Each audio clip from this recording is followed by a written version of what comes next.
As this is being done on the 3rd of November 2006, we're going to say that today the car is 100 years old, because the records that we have from OR Cummings state that the car was built in November of 1906.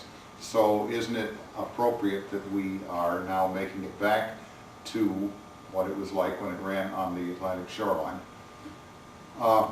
As you can see from the appearance in this scene and others that you'll see, it has been outside a great deal, probably most of its life. In fact, from what we can tell, it probably was stored inside very, very little. And being all wood, it certainly suffered from the weather. It's been here since 1949, and it was only put inside actually maybe 10 or 12 years ago, and was outside a great deal here. But even when it came to us, it was in pretty rough shape. Fortunately, there is enough material, and the body is of simple construction. So even if we don't have any original blueprints, there's enough material here that we can use to go by to construct and reproduce what we feel we need to. We're still thinking of exactly what period we're going to make it to. Some would like to go back to day one. Other people would like to have it perhaps at its best period in Atlantic Shore, which could be anywhere from, say, 1907 or 8 up until it was till maybe 1940 or so, where they kept the thing going by spending as little money as they could, doing things as efficiently as they could, just to keep it running. As you can see right from where my hand is on this cross sill, it's really not very good. This is the good end in the sense that there's something here to go by. The other end was taken apart many, many years ago by people probably not still active in the museum, and we don't really have any of that, but this is our pattern right here. From this, we hope to make sketches of some of the more complex things for our records, and also to help us put things back together. So let's look at some of the components on this and see some of the various areas that we're going to work on. All right, we're recording. We're standing at the number 2 end of Locomotive 100, and that's derived from basically, because it looks the same on both ends, we have to we aren't arbitrarily doing it. The motors are numbered 1, 2, 3, and 4, and the electrical diagrams will show that, and that way in the controls it's also labeled that way, and that's one way of tracking them.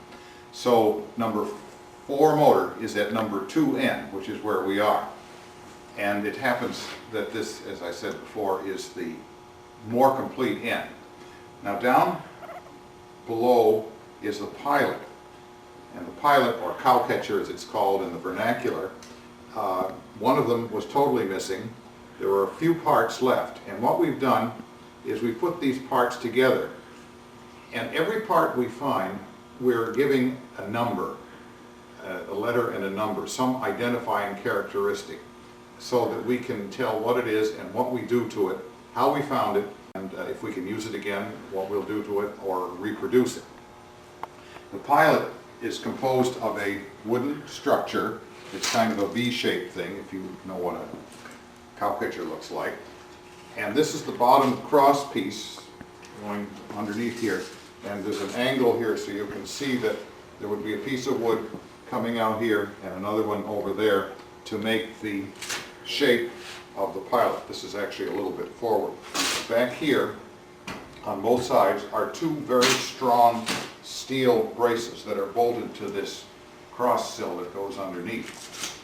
The cross sill actually, well, let me not talk about that right now, I'll stick with one thing. Okay, so the pilot has a number of teeth spaced out about every 8 or 10 inches. This is the brace that it goes back to. As far as I can tell, the whole thing can come off and be worked on separately, but you can see screw holes and lag bolt holes here, which tell how far apart they go, and we can confirm that because we have some very good photographs of the car as it was when it was new And then along over the years, you can see it gradually got beat up. But we know how long things are, and we can proportion them out if we don't actually have indications. And you can come out pretty darn close to what was there. And I'm sure these things, given the fact that they were right out front, suffered from, over the years, from various incidents that they had. There's just a little bit of steel in it. It's basically all wood, and this is a wooden steeple cab locomotive. The only steel that's used in it is reinforcing type thing. Now, the end sill, which we believe is made of southern yellow pine, which was common in those days, it's certainly not oak, has pretty well disintegrated. But there's enough here, we know what the length is. The other end has a cross section that we can tell. I think it's 9 by 8 inches, and goes back in under here just a little bit. It's bolted to yet another one, which I'm calling, I believe it's the pilot support beam that goes across under here. And then there's a smaller one underneath that helps hold up the coupler and so forth. It's all bolted together to this big massive lump here of wood. And then there's a block in back of the coupler. This is, of course, this being a locomotive, it hooked onto other things. And all of this stuff we will have to reproduce after we figure out just what size it is. We have to, here's a long square-headed bolt. And by the way, you'll see lots and lots of square-headed bolts. They were much more common then than they are now. In fact, these are special order quite often. And we'll have to figure out how long they are, how many layers they go through here. And then we'll replace all of these, because what happens to them is they neck down. That is, the corrosion, wherever the water gets in there, it will just gradually eat away, and so it'll shape down to practically nothing here. I doubt we'd be able to save any of these, but at least we'll know how long they are. On the end of the sill, first of all, you have this big nut with a rod. Now that rod goes all the way to the other end of the car, and in the center it's what they call a truss rod.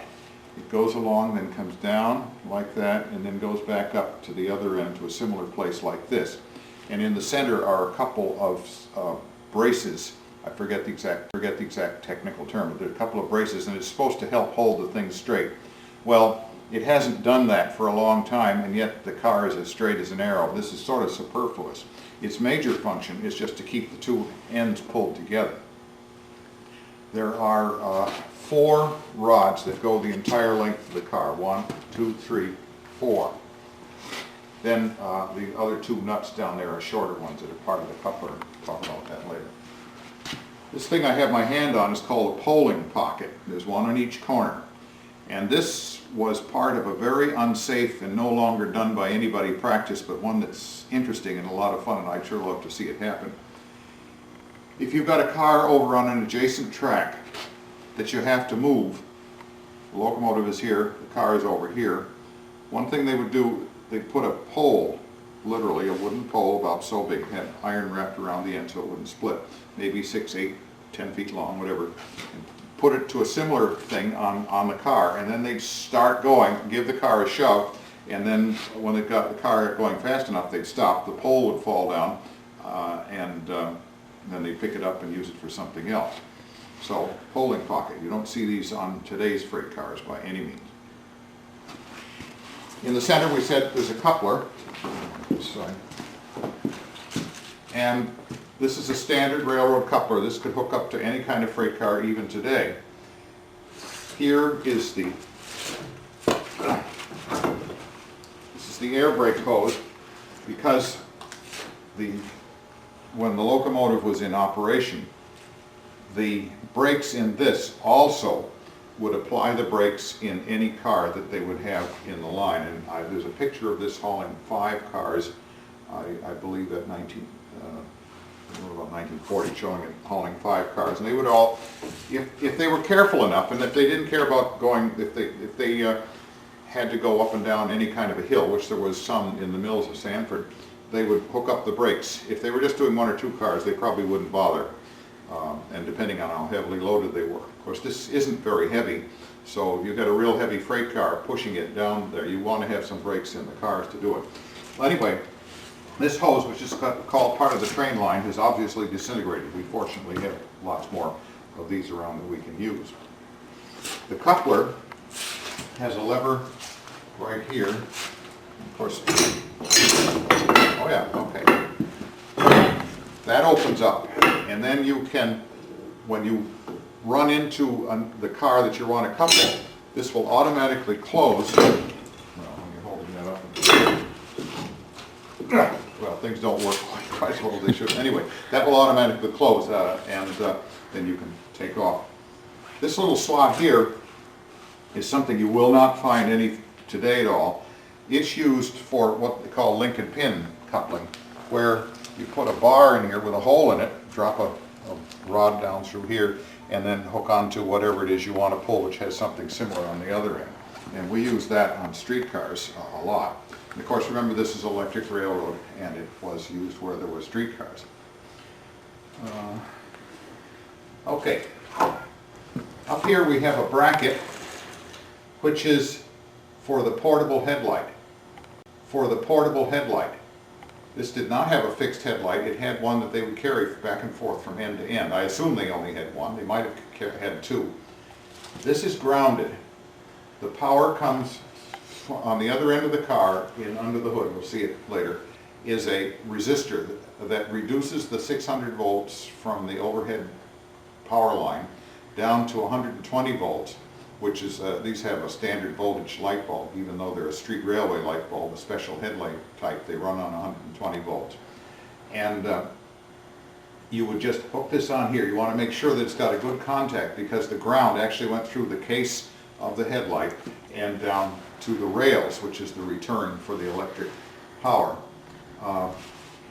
The power for that comes from this little plug right here, and then it would be it's just a 1/4-inch rod, brass rod with a wooden handle. You stick it in there with the light hanging on here. Now, I'm told stories, and I can see how easy it would happen.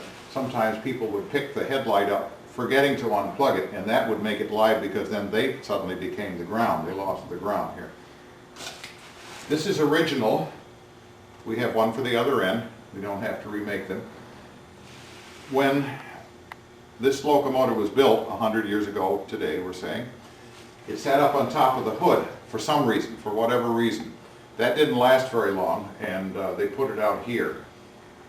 We do have the headlight. We'll see that later on. So all the purpose of this block is just for that plug. And I don't know how far back that goes in the life of the car, but we'll figure that out as we look at pictures. This thing right here is the sand box. When these started up, particularly with a heavy load or on a rainy day, the rail would be very, very slippery, and the locomotive would spin before they could pick up. Or if they had to stop suddenly, they needed more adhesion than just the rails on the smooth, the wheels on the smooth rails. So in here was sand, and in the car there's a valve that they turn, which will blow air through a sort of a trap into which sand has fallen.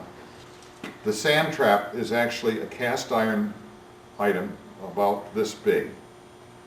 And the sand falls in this side, and then there's a little partition here, and then over here is an outlet down to a flexible hose. There it is right there. That is in front of the wheel. If it's properly aimed, that's a little bit off. That will spill a small amount of sand onto the rail. So when you blow air in there from the sand valve, it just goes up and over and down onto the track. These were not here originally when the locomotive was built. I don't know what they did, whether they were inside of these hoods or whether they just didn't have them and they relied on people to go out and sprinkle it on by hand. It's hard to tell, but this is a later day thing. You can also tell because it's welded. This is sheet iron, and it's welded, and that was not something they would have done when it was built. They would have riveted something together like this, or they might have used a casting. They might have used a wooden box. And speaking of wooden box, there was a wooden cover over this. They fill this from a bucket of dried sand. Most street railway companies had a stove with a sort of a casing around it that they pour sand in. Most street railway companies had a stove with a sort of a casing around it that they pour sand into and let it dry and come out the bottom, and they store it in the car house. So they come out once a day and they fill this up. Very important part. We don't use them much here at the Trolley Museum because they get emptied accidentally, and we just haven't found them useful, though we're trying to restore such things on our cars because they were part of the operation. So there'll be, as I say, there's a wooden box that goes over this. And there are two triangular pieces that support this thing. I saw a couple of loose ones lying around. I didn't know what they were, and then it makes perfect sense to hold this thing up. Now, there's various bits of hardware on here. Again, this end is more or less complete. You've got the uncoupling device. I'm sure there's a better name for it, with a sort of a hinge arrangement here and another one here. You've got the handrail here and another one here. And that's about all there is to the end of the car. As I tell you, we have this brace here. Yeah, that's about all there is to this end of the car. What you see in front of you now is a socket for the trolley catcher. There's a rope here, and this rope went into a sort of a reel-like thing, not too different from what you'd have fishing, but of course much larger. Went up to the trolley pole up there and basically kept the rope from just falling all over the place as it is now. Obviously we didn't use one here to get the car in here because this wouldn't have held very well. Now notice how large that is. It's a board that bolts right onto the front of this sill. Now over here is another one, a lot smaller. Just from the looking at the wood, the kind of wood this is, and the color of it, and the length of the board that's there, I'm pretty sure this is original. But over time, stuff gets added to cars, gets subtracted to the car, just for us to keep it running, or it could have been Atlantic Shore, but I doubt it very much, or York Utilities rather. They would have been the later people. Somebody stuck this board on, just nailed it on, obviously fell off. This would have been for the other end. Notice how much smaller it is. Now this car has one pole on it, and what they would do when they get to the end of the line and want to go back the other way, you always have the trolley behind it. Trolley comes from the word troll, which as in trolling and fishing, troller was the original name, and it became nicknamed trolley. And trolley is kind of it's a popular name for it. Anyway, it always had to be behind, so when you wanted to go the other way, you'd take that pole and run it around the other end, carrying the catcher, and put it into the socket. So you'd have to have the same thing on both ends. Now, having said that, there was one period of time when they had two poles on, so they wouldn't have needed to have, well, they would have had to have two different catchers on here, so it might have been different on that end. But as the car is now, and as it came to us, there's just the one pole. So what the whole lesson of this is, you really have to look at things and say, did this belong to this car? Was this something we added? So as a part of this, every single piece we try to label, give some kind of a designation. I'm hoping to put together a sort of a catalog, you might say, a parts list of all the car. And you have to say this is like number 2 end, trolley catcher, support board, or something like that. There's no, there's some terminology that's common, but a lot of it we'll have to make up for our own purposes here. So we have to be careful we don't mix up things here. One of the things we've found is that stuff has gotten lost over the years. As I said, the pilot for the number 1 end, I know it was on the car because I've seen pictures of it, but it wasn't very good. But over the years, some other parts have disappeared, and now onto the deck. Locomotive 100 is a steeple cab, and steeple cab is derived by somebody's imagination. Basically, you've got the steeple, which is the center, the control house, so to speak, sitting on this flat deck. So you basically have, this car can be divided into 3 basic areas with some subsets. First of all, you have the cab, then you have the deck. And if the cab were to be removed, you just have a big open flat car here. And then you have underneath the mechanical parts, which is the trucks which contain the motors. And as part of this whole operation, we're going to separate that so we can work on it. Now, what you see right in front of you is a deck, which is open and obviously exposed to the weather. And I know that this wood that I have my hands on is not original.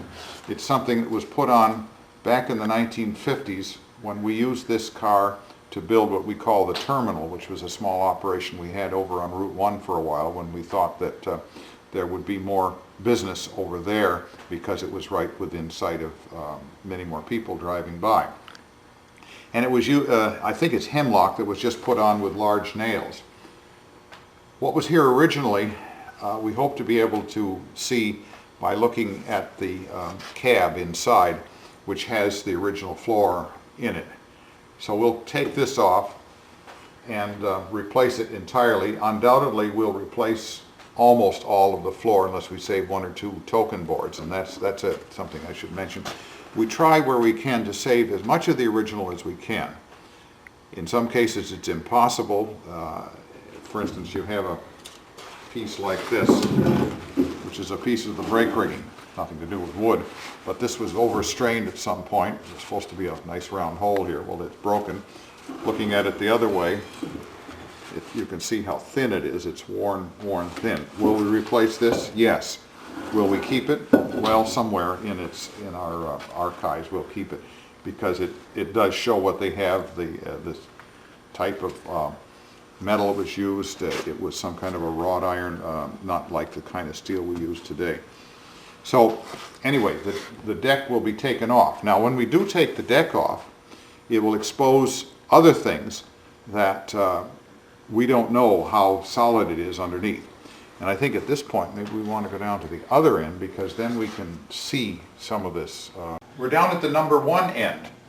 This is the end that the pilot is totally gone, the end sill is totally gone, but it does help us because it gives us some details that we won't be able to tell until we start digging in. As you can see, there are long longitudinal sills, approximately 30 feet long, that go from one end of the car to the other. They're made of southern yellow pine, and they're in various conditions. The Atlantic shore, somewhere along the line, had to splice here and there. This is a piece that they had to lay on. There's one over here on the other side there, as there was a bit of rot. But I think basically they're in good shape, and especially in the areas where they were sheltered in the center. We were having trouble getting the dimensions here, and I had to look in the center of the car, and you could see they're basically 4 3/4 by 12 inches high and 30 inches long. On the end you have tenons, which was a standard way of building, mortise and tenon. There probably was a second one. This is the only one that has, oh no, there's another one that has one here. And so you have to, on the cross sill, you have to dig out the mortise, which goes over this. It helps hold the whole thing together.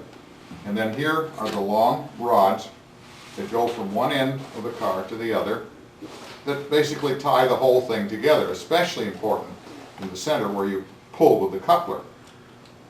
And these are 1 3/8 inches in diameter, which is not a standard size. Well, maybe it's 1 1/4.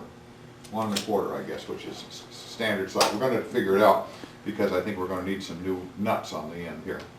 Hopefully they're not too bad. I think we'll be able to use them. Down here you have a bracket. This is quite a rugged thing that was forged up there in Laconia, New Hampshire, where this car was built. They had big heavy hammers that they used to bend this whole structure. It's bolted to the sill in the center here. It's tied in, there's another bolt that's missing here, tied into the big coupler block that sits on here. And of course this is what got all the yanking. You can see the coupler pocket. Well, it's not there. Forget that.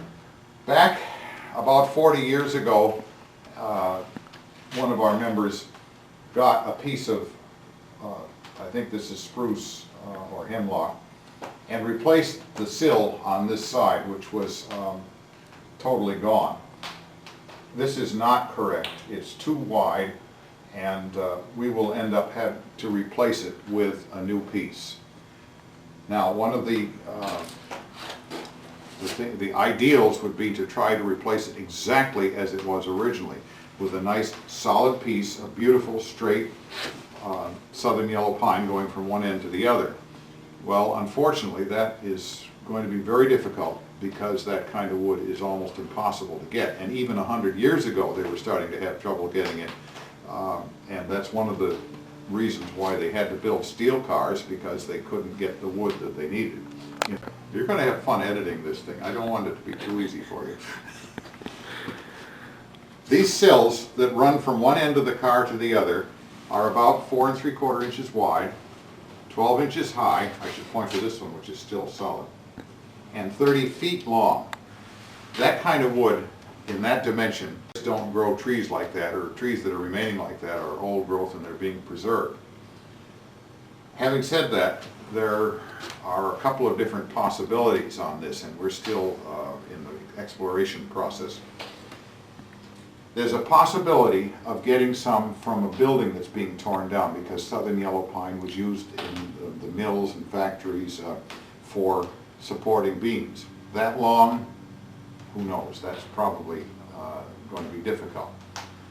The other is we can get this laminated out of a number of thinner pieces glued together, and they will use some places. They won't have 30-foot pieces, very likely. They'll have pieces that are shorter in there, but they'll overlap in such a way that you don't have any breaks at any one place. That is going to be, there's an advantage to that, in that if there's a defect in one area, it won't go all the way through, whereas in one of these, if you were to be able to get a piece like that, the chances are it's going to have some kind of a major defect in it because of the quality of trees now. It may have a split, it may twist, whereas the laminated piece will be fairly straight and will not have large defects in it. The only thing is, it's not what they used.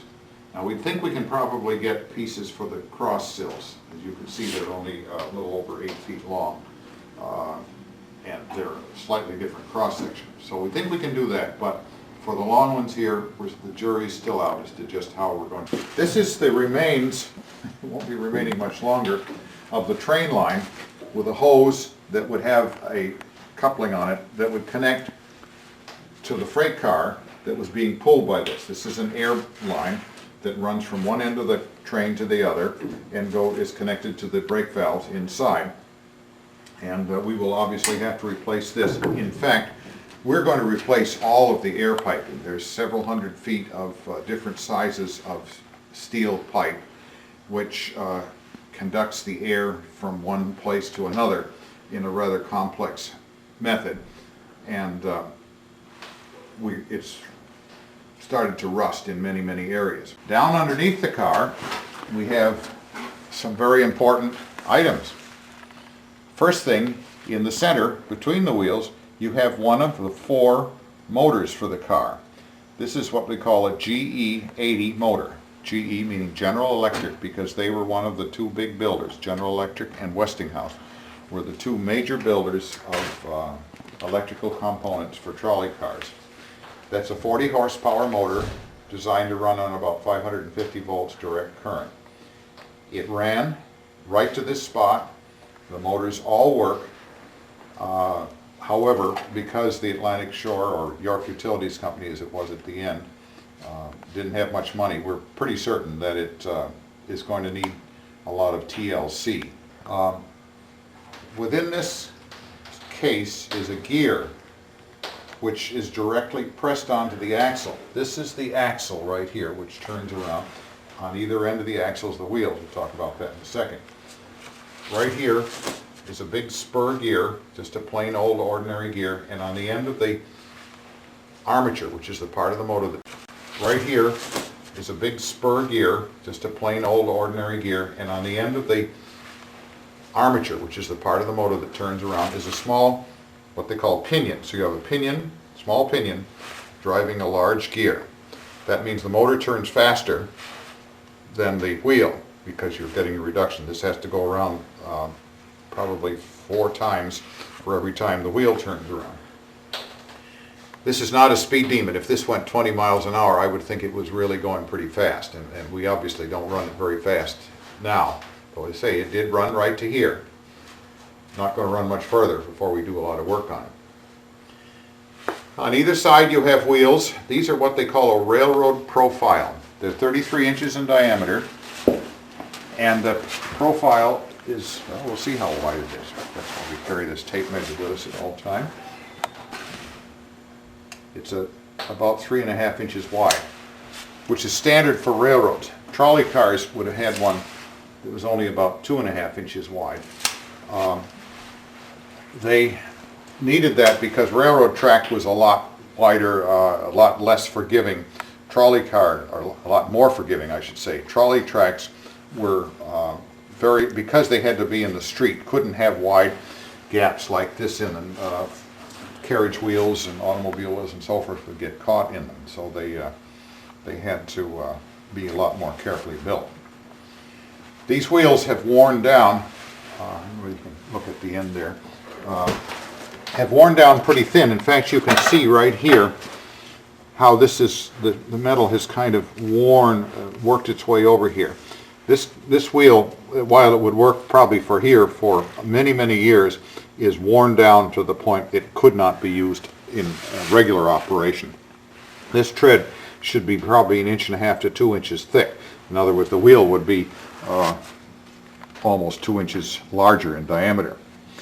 Right here, I don't know whether this will show, right where my finger is, lift your light up a little bit, is a tiny spark mark, and they're all around the wheel, because the electricity, after it comes out of the motors, goes to a ground wire, which is connected to this whole truck frame. We'll talk about that in a minute, and then goes to the track.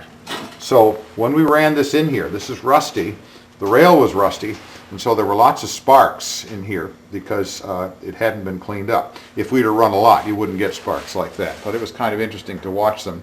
And yeah. Now, Okay. in the center of the car, actually not in the center, about 8 feet in, is an item called a bolster. It goes across the car. There's a bolster for the body and another one pointing up for the truck. And this is what actually supports the body of the car and then allows it to pivot. It's made of 2 pieces of flat steel, each about 3/4 of an inch thick. You can see the one going across the top. Looking over in the center, you see some bolts coming down. That's how it's bolted to the body. And then there are spacers so that it's spread out about 8 inches apart. And then it tapers off on either end. So it's narrow on either end, wide in the center, and then narrow again on the side. In the middle, behind the motor, is what's called a center bearing. It's basically a sort of a cup-like thing. You have a male one on the streetcar. I think I'm going to be interrupted here. And then you have a female one on the truck. And that they pivot in each other. It's called the center bearing. Keeps the truck in place. You also have a side bearing on either side that takes the weight. It's a little hard to see which is which, but that pivots as the car goes around a curve. That has to move, and that should be all lubricated. Now this bolster has suffered a great deal from rust, and you can see near the end how that's all, there's some rough looking stuff. That's rust that's built up between the 2 layers of the bolster.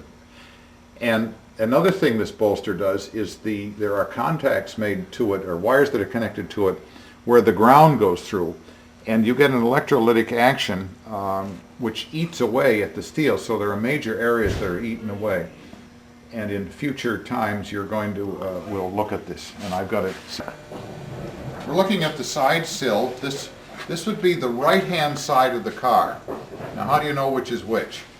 When you're in the number 1 end of the car looking out, this is the right-hand side. When you're in the number 2 end looking out, this is still the right-hand side. That way we only have one right-hand side to this. It's a convention that's adopted among the streetcar restorers. So along here this sill, which runs 30 feet from one end of the car to the other, this was spliced in, we think, by the York Utilities Company at some point during the day, during its life, and then there's another piece put on here. These are the boards that Seashore put on sometime, and they're rather rough and they're not long enough, and they'll obviously have to be replaced, but they did the job for a while. Looking down here, there's a cross sill, goes all the way from one side to the other, helps support the end of the cab and so forth. Obviously this end is gone. Whether we replace the whole thing or whether we splice it has yet to be determined. Now, looking at the bolster from a different angle, this is the side bearing that's on what they call the body side bearing, and then underneath it is the truck side bearing. And there should be a little bit of a space here, but this is worn and saddled, so what you can't see is that these two plates slide over each other as the truck goes around the corner.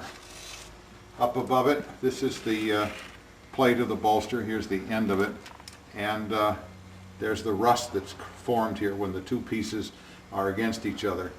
I don't know how much painting they did on these. What we do is we remove all the rust and we very carefully paint and prime things so that this won't happen again. One of the big problems we have here in our preservation is that on a day when the temperature goes up in the morning, all this cold steel underneath attracts condensation, and so this will just be wringing wet. Now this is a cold day here, but we're inside, and so we didn't get any condensation. But if this were outside this morning, we'd find this either covered with frost, and so this will just be wringing wet. Now this is a cold day here, but we're inside, and so we didn't get any condensation. But if this were outside this morning, we'd find this either covered with frost, as it was this morning below freezing, or just water just dripping down. And that happens day in, day out, year after year after year, and of course that corrodes. The other part is the electrolytic action, because there is electricity that goes through this. Now what we're looking at is the side frame of the truck. There are two trucks, one on each end. This is the number 1 truck. This was a truck that was built by the American Locomotive Company, as far as we know, and bought by Laconia Car Company. They didn't actually make this. It doesn't look like any other truck that they have. The truck consists of 2 axles, 4 wheels, within which are the 2 motors, a bolster which goes across, a side frame, an arch bar, and springs that allow the truck, first of all, so it doesn't ride like a brick. It at least has a little bit of a give, and also allows it to equalize as the track, which may not be even. If you had everything solid, if the track had a slightly low spot, one of the wheels would not perhaps touch, and so you have to have something to allow it to flex. We have springs here with in this case, a spring cup that got filled with water and cracked the cast iron or malleable iron cup here, and the bottom of the spring is rusted away too. We had originally thought this truck was in pretty good shape, but the more we look at it, the more we find there are problems. We're going to have to replace or repair that cup. The spring, I think, has had it. There's actually 2 springs, 2 coil springs, one inside of the other. Over here we talked about a necked down bolt. Well, you can see it's necked down. There's practically nothing left of it right at that point. We have, and the bolster bounces up and down on these leaf springs, also again to give it a little bit softer ride. Not just for the comfort of the people who are running it, but because it won't shake itself to pieces. And we've got a broken off end on here. I don't know whether we're going to have to replace these or not. Again, that we won't be able to tell until we get it out. Much of this is in pretty good shape. The side frames, I think, are fine. Certainly for our purposes, there's nothing that's going to break or anything like that. But what we basically have to do is take it all apart and get all of the corrosion from between the joints and make sure it doesn't happen again.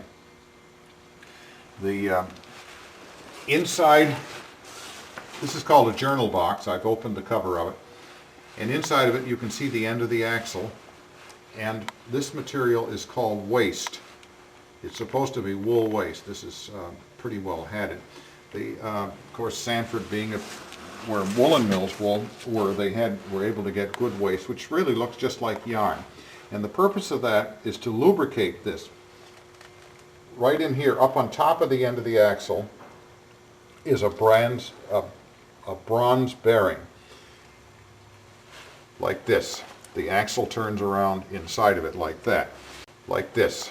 The axle turns around inside of it like that. This conveys the lubricant, a heavy oil, to the surface of the journal bearing, which is about 8 inches or 9 inches long, and you have to put oil in here every few days or so that it stays lubricating. Looking up here is that truss rod we talk about, and you can see how it's supposed to support this center part here. Now, it doesn't really. See how loose that is? And at some point, there, if we go around, hopefully I'll find one. There's one remaining casting of original type that was a spacer between this block of wood and the rod itself. These at some point along the way fell off, and the Atlantic shoreline replaced them with just these pieces of channel iron. This item right here is not original, but it's something that we find very important. We call it a trig.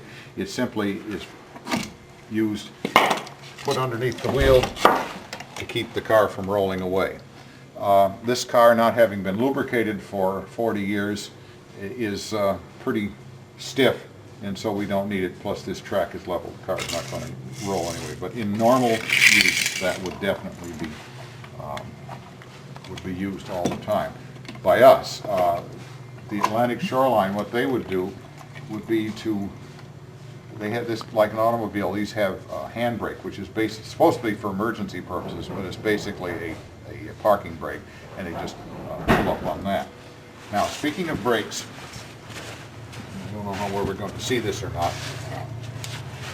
Yes, you can. If you bring that around this way a little bit. There we go. This item right here is a brake shoe, and that brake shoe is pressed against the wheel by a series of levers that are operated by the air brake. And there's a swing link right here, so this can swing back and forth. Right now the brake is obviously loose because it's way back. And on this particular truck there were some major problems that I'll get into in a minute. Up on top is a spring, which is a brake release spring. What it does is when the brakes come off, it pulls the shoes away from the wheel so they don't keep rubbing there. And that's broken. Here's another set of springs, which is called the motor suspension spring. So the motor actually sits on the axle on its own set of bearings, which are hopefully we'll be able to show you in another version of this photograph. But anyway, that allows the motor to bounce up and down. At one point, the air pressure in this car got much too high, and the brake levers literally tore themselves apart, and that's why we haven't had any air brakes in this car for many, many years. Fortunately, because it hadn't been lubricated, it's so stiff the car didn't roll anyway. We were able to move it around without any brakes. All right, now looking up inside, we see wires that go to the motors. Each motor has 4 power wires to it. 2 for the armature, 2 for the fields, and a 5th wire is a ground. And the ground is again bolted to the bolster, which then connects the current down through to the truck frame. You can also see the sills quite clearly underneath here, and they're in pretty good shape if you look at them this way. We won't know until we get it apart. The wiring, as you can see, is pretty bad. We're going to replace every bit of it with a special kind of wire that we just found out yesterday is not going to be made anymore. It's a stranded copper, 7-strand copper wire with rubber around the outside, and then a cotton braid on the outside. And the only reason it's still available is up until recently, telephone companies used it for powering their battery rooms, which powered their systems, the whole central station. And I just called the company yesterday, and I found that we can get it now, but we're not going to be able to get it again. So that's all, but we have to replace this because, as you can see, they've had a lot of incidents, and they've patched it here and patched it there, and it's just no longer safe. But we're going to use the same type of wire. Anyway. Okay, you're on the sill. Right up here is a long wood piece, which is one of the four, I think it's 4 cross sills, which is okay until you get to the very ends. And just looking at it from here, I think we're going to be able to save it. I see some bolts here that hold it together. These are the long sills that go the entire length of the car. This is the end of the truck frame, and right here is a roller on which is supposed to be sitting this thing called a radius bar. And this radius bar is what is pulled on by the levers for the brakes that actually applies the air brakes. Well, as you can see, this suffered a little bit here on the end, and that's because of the overpressurization that the brakes got at one point. It literally ripped it right off. The other end is somewhere down inside there. Now the trolley has, while the actual brakes are applied by both systems, the trolley has 2 systems of brakes. One is the air brake, and the other is the hand brake. Now we removed as many of the air brake parts as we could in order to get clearance under here, so they're not here, they're piled up on top, and we'll have to show those later. But what is left, these chains are part of the hand brake. You can just see the end of the shaft right here, and the chain wraps around that and pulls, goes around this cable here, and eventually this little coupling goes to a lever, which then is indirectly connected to this that pulls the brakes on. One of the things we have done is we had to explore just what all the arrangement of pieces in here, and they were probably put in before the floor was put on and the car was sort of built around them. But you have pipes, you see green tapes on them. That was the routing of the various air pipes. Up overhead where my hand is the air brake valve, which the motorman used for the number 1 end, and we'll see that later inside. And then the pipes go so that they go to the other end of the car. But for instance, way up in here, straight up, see that's a muffler, which when the brakes are released, all the air comes out and it doesn't make a lot of noise. Over here is a safety valve, which prevents overpressurization of the system. Right here is where there was an air tank. There were 2 main reservoirs for the air, and you can see the shape of it. They're round. We'll look at those later on. And we've taken that off. Let's see. And there are miscellaneous pipes. This is a support guide to hold up I called it a lever hanger for a better term. There's a lever that goes back and forth here that also has to do with pulling on the brakes down here, and there's another one right here.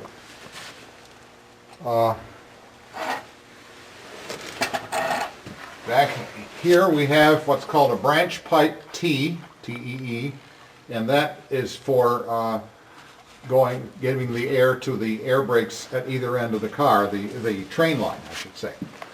Now the other end is about the same.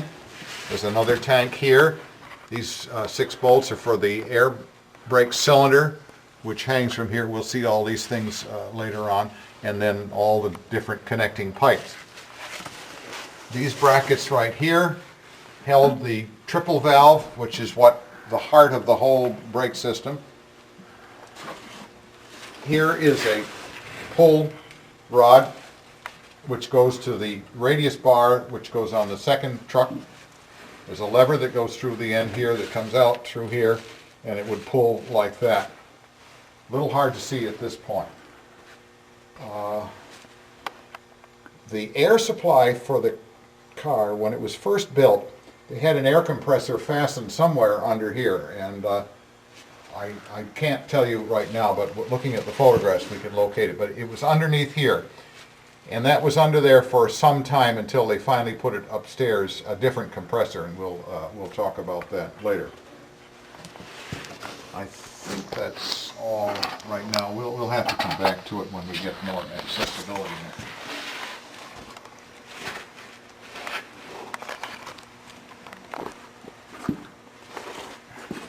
I have learned a huge amount by doing this. On top of the sill is this long piece that goes the entire length of the car, or at least the entire length of this part of the car. We are not sure whether this is original or not. Looking at it, it doesn't look original now that I look at it. This definitely is something we put on. The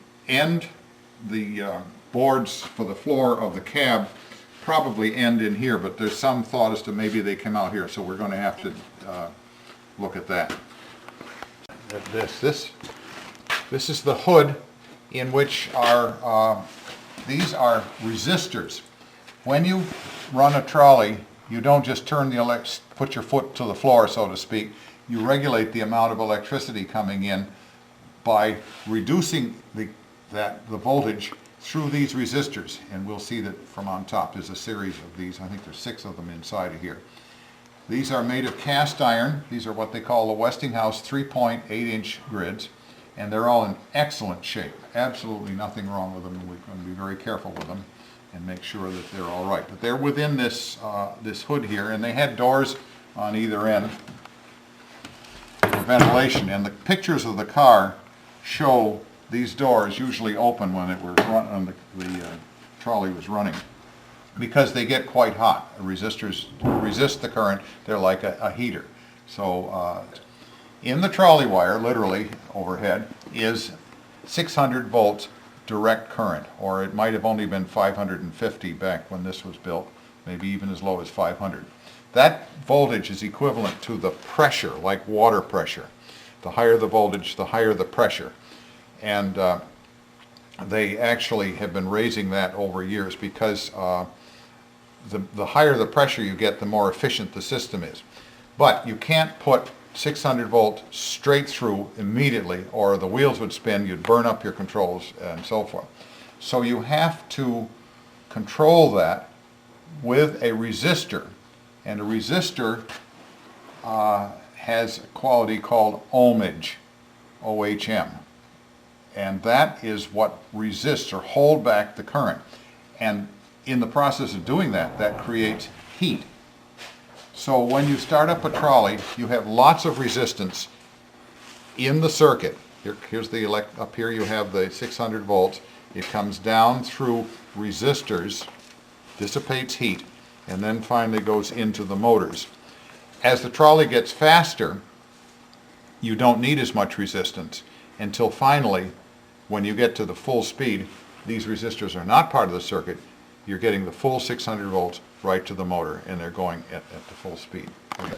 We have 600 volts direct current. Now, direct current means it's flowing continuously in one direction.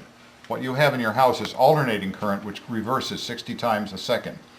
But direct current is continuously flowing, as you would in a battery. Flows continuously. It's like water flows in one direction only. It doesn't go back and forth. In order to operate the motors, however, you have to control that current with a thing called a controller, which is very much like a water faucet in your house. Extension of the cab for 100. And inside of this area, we have 6 of those resistors, which you can see are made up of cast iron plates. And all these little things here are discs of mica. That separates these, one from the other, so that the electricity will go in one end, and it goes back and forth because of the way they're connected. They also goes down, there's more discs down at the bottom, so it goes back and forth like that, zigzag, zigzag, zigzag, all the way through. So this entire thing becomes a circuit. And then you connect them all together, all in what they call series, so that the electricity has to go from one end to the other for the maximum amount of resistance. As you go faster, you start cutting out these so you have less and less of them in use till finally when you're at full speed, they're not used at all. These get hot, so that's why the doors are left open. They're connected by wires that you see in here, and obviously those wires are not in the best of shape, and this is a fire waiting to happen, so we want to make sure we change all that. Over in back, you have smaller resistors.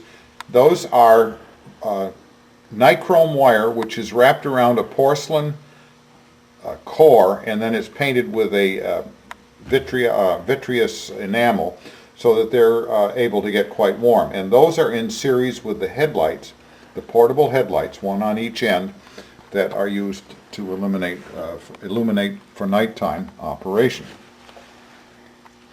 Notice the wood inside. That's the original unpainted wood of the cab that has never, as far as I know, never been changed.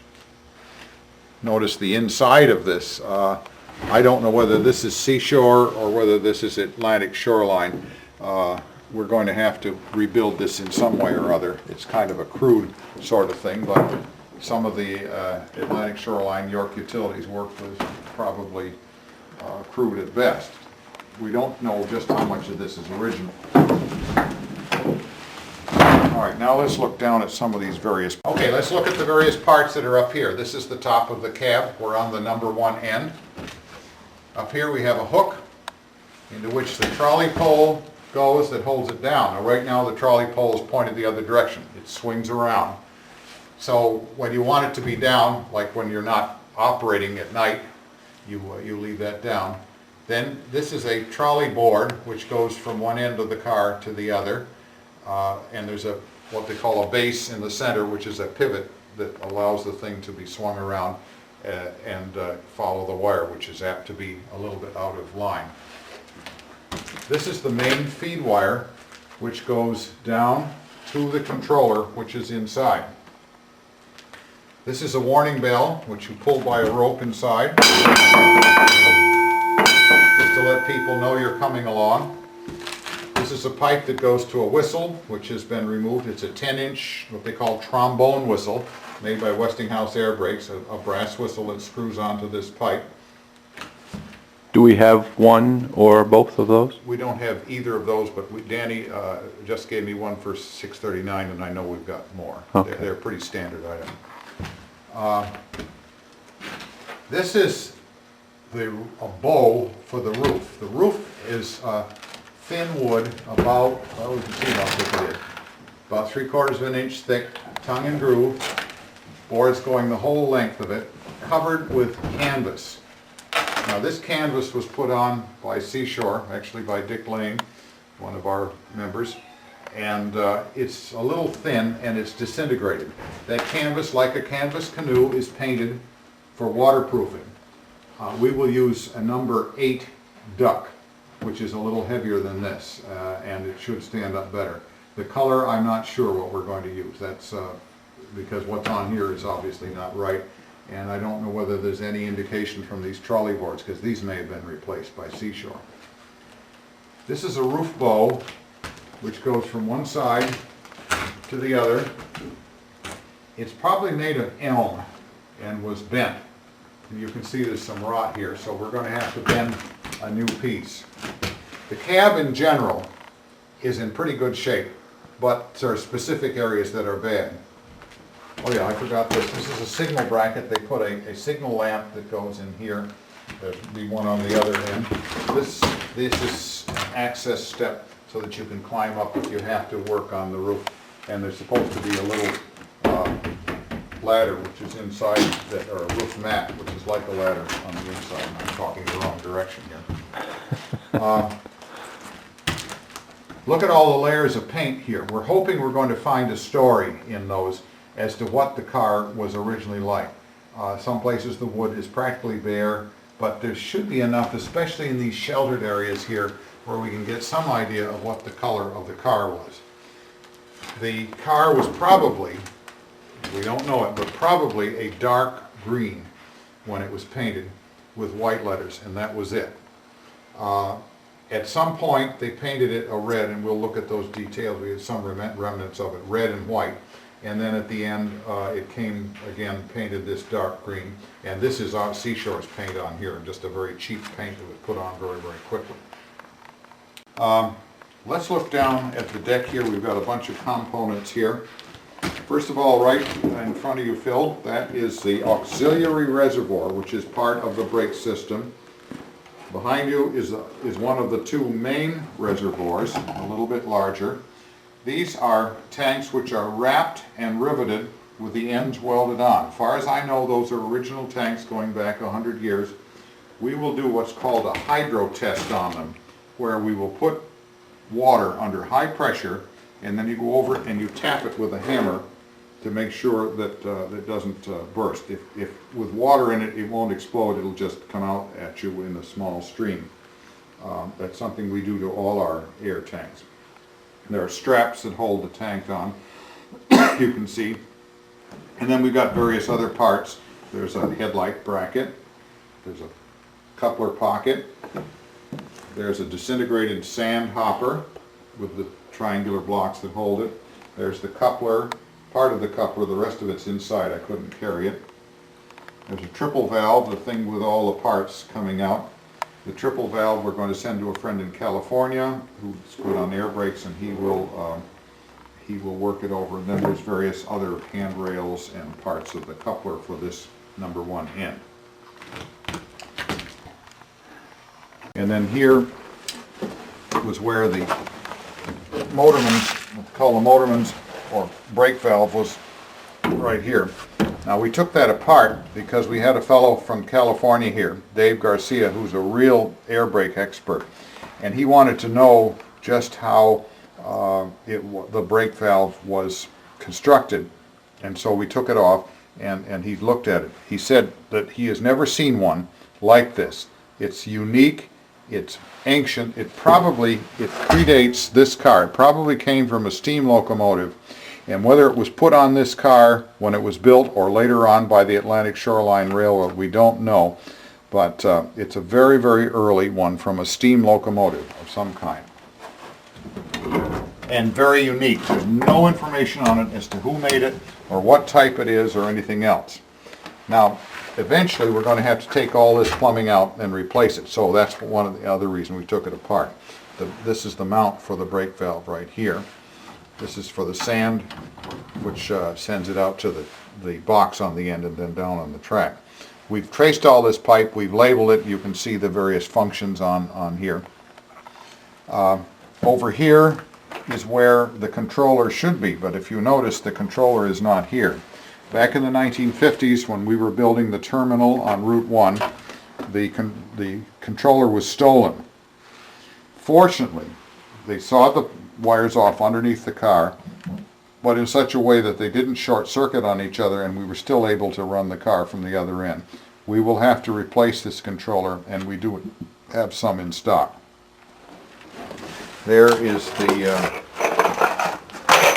one of the little electric heaters that they put in here. I don't imagine they were terribly effective.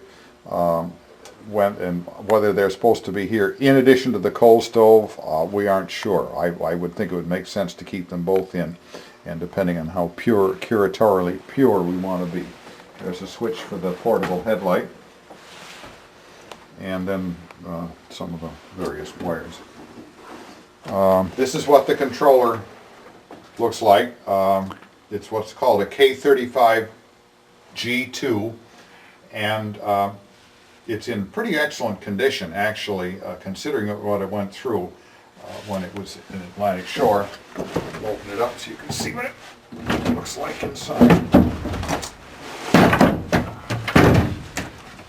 This is an arc chute which opens up, and then you have all of the various contactors inside.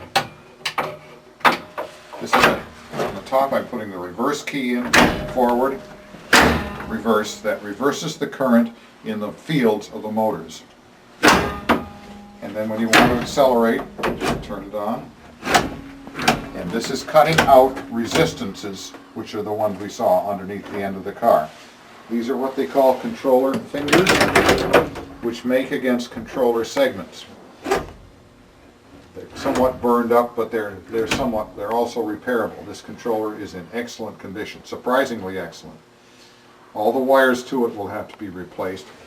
Down in the bottom we have what we find all the time is a mouse nest, which they somehow get a hold of cotton fabric out of what I don't know, but they build a nice little mouse nest. It's quite a fire hazard, so we of course have to get rid of those. The brake valve all mounted. That one will come out of course also.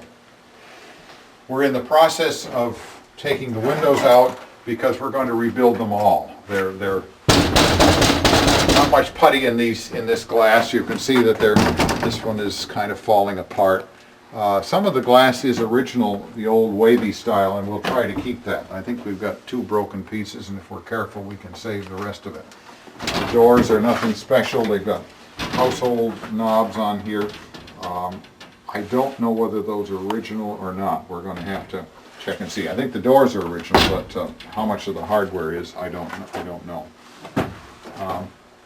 The wainscoting, this gives you an idea. That's probably the original color that was inside. We'll have to look at it carefully to make sure. We're going to have what's called a paint analysis, and I don't know enough about what we're going to do on that, so we don't need to talk about it at this point. We're standing on the deck, which I'm pretty sure is original. You can see how much it's been worn over the years. They replaced an area here, and the same thing on the door on the other side, which you can't really see. What I don't know is were these boards as widely spaced as that? In other words, did they let water go down through the floor, or had they shrunk over time? It seemed like an awful space in here, and I would have thought they were tongue and groove, but I don't know, and we'll know that when we take the cab off. We're going to lift the cab off, and then we'll be able to see a lot of the details. You're going to have some editing fun here because we're jumping from one thing to another. Up on the roof is this mat, which went on the number 2 end on the right-hand side, and this is how you could grab a hold of when you were climbing up on the roof. This one's in excellent condition, and we'll just simply scrape it, paint it, and put it back again. Over here we have a little desk. We've got some, these are window stops, because we're starting to take the windows out of the car, and had a little place in here where they would keep their I don't know, their gloves maybe, their tools, pencils and so forth, if they did any paperwork that's associated with operating the car. Underneath it we have this and there's the portable headlight. And what I don't understand was in here, there's some heat resisting material here, as if there was something electrical in here that would have created heat, and I don't know what it would be, but this is all electrical insulation of some kind or other. Now maybe at one point the resistor for the heater or for the headlight was inside of here. I don't know, we'll have to think about it. You can see there's bits of that heat resistant stuff inside of there also. The headlight, as far as I know, is in pretty good shape. It's made by it's what they call a golden glow, and that meant when headlights first came out, they were arc lights, and extremely bright, just like these new headlights that people have on cars nowadays, and they really blinded you. So they came up with what they called a golden glow, which is a treatment on the reflector that gave a more of a gold color and wasn't that real sharp white color. And this is a little seat that the crew would sit on when they were riding along. They would probably be a conductor and a brakeman. Pictures show 2 or 3 people actually operating these. I don't know whether they had a stool for the motorman or not. Oh yeah, back to the headlight. This is the plug that goes in the socket. Here's one of the, this is the socket for the number 2 in, or number 1 in rather. Like that, and then there's the wire connection right there. Now let's see, what else have we not talked about? Lights? Oh yes. There's 1 circuit of lights for the car, 5 of them in series. Each one at 120 volts, which you multiply by 5 gives you the 600 volts for the power that's actually in the line. So when one of these lights goes off, they all go off, just like the old Christmas tree lights. And there's no significance to the red bulb. We just stuck that in there because that happened to be one we had of that color. The roof itself, as we said, is a tongue-and-groove, about 3/4 of an inch thick. This is gray. I don't know why, but I'm beginning to suspect as I look at it that that white was something that we put on, because you look over here, the gray appears to be more of the original color, which is probably what the York Utilities put on it. Maybe it was left varnished when the car was first built. Quite often a lot of stuff was varnished on the outside, but that didn't last very long because it was a high maintenance finish. There's a patch here which is obviously not original, and I don't know what the reason for that was. Sometimes they had accidents and there were holes punched in the roof. The red may or may not be the original color. On the window sash there are lifts. Some of the sash lifts are here. They would have a little bit of a small lift here with a tab of leather, so you could lift it up, pull it in, and then drop them down into the sides. And we've got to clean all those tracks out as we replace the window sash. Yeah, there's one that still works. The motorman, when he's running, would have to look out the side, so this was a very critical one, as would have been the one on the other side. All right, I think that's all. This goes all the way across. It's bent elm, and it's made of wood, but every other one has a steel reinforcement. It's what's called, these are called carlines, carlin, C-A-R-L-I-N or C-A-R-L-I-N-E. And you needed to have more than just the wood there. They would tend to sag. So they bolted steel to that, and that's what's called a compound carlin, steel and wood. And they look to be in pretty good shape. One of them here was patched by somebody along the way, and I'm not sure whether we'll replace it or what. I see some splits and so forth there. We'll find out when we get into it. The cab is in pretty good shape, generally. It's pretty rough as far as the actual surface is concerned. But the only rotted place is right here, and this is a fascia board that's about an inch thick and maybe 6 or 7 inches wide. You can see this is a hollow post, so we'll just have to replace this. But otherwise, the rest of it's pretty good. You don't want to have the light up on that? Well, see, what happens is because I have the backlight, it okay. kind of washes it out if I, but. And here's the handrail. If I can you reach that with your third hand? That'll pull it out and then let it swing down.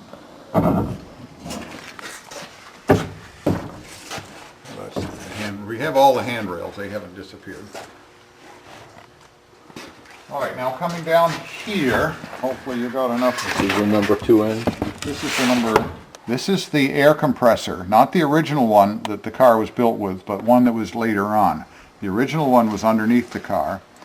Notice the GE logo on that. It's an air compressor. It says General Electric Company. It's called a CP30, which means it put out 30 cubic feet per minute. Quite a good size one. And we ran it the other day. We know it works. We didn't run it under any load, and as I recall, it had kind of a wrap in it, but you can't tell when it was just running loose. But inside it looks pretty good. You're looking at the commutator, which is this part here. I can't turn it by hand, but it does turn around. These are brush holders. There's a carbon brush here and a carbon brush here, and electricity going into the armature, which is the part inside that turns around. On the outside you have 4 field coils, of which you can see 2 right there. Looking inside, you can see the head of the compressor. There's the air pipe that comes out and feeds down to the reservoirs underneath. The air strainer down near the floor right there. We may be able to see this from above also. This is the 1940s color. I think it's 40s. And the green is our own paint that we put on later on that ran inside. This is sort of a ventilator cover like that. What we're looking at here is a slack adjuster, not totally different from what you would have on an automobile brake system. There's a lever that was overstressed and actually broke. And this has gotten bent, but we can heat that all up and clean it all up, and then it can be used to adjust the brakes. You have a lever on one end, you have a lever on the other end, and then eventually the brake shoes are connected to this. Brace, this is the one from the number 1 end, which is the same as what's down there. And we don't have the second one of these, but it's something that can be fabricated. This was originally done forged and beaten and bent, and I can see how it was broken at one point, but we'll be able to save this one.